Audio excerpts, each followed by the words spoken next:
نبی کریم صلی اللہ علیہ وآلہ وسلم نے فرمایا، جو شخص کسی چڑیا یا اس سے بڑے جانور پر ظلم کرے گا، اللہ تعالیٰ قیامت کے دن اس سے پوچھے گا۔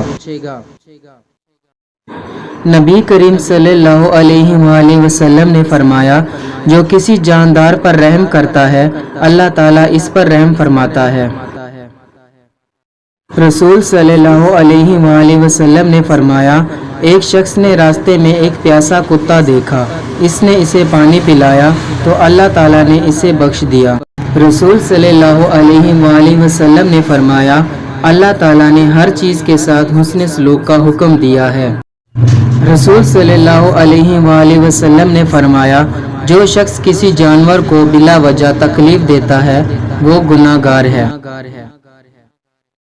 رسول صلی اللہ علیہ وآلہ وسلم نے فرمایا، ایک عورت کو بلی کی وجہ سے عذاب دیا گیا، اس نے نہ اسے کھانا دیا اور نہ آزاد چھوڑا کہ زمین کے کیڑے مکوڑے کھا لیتی۔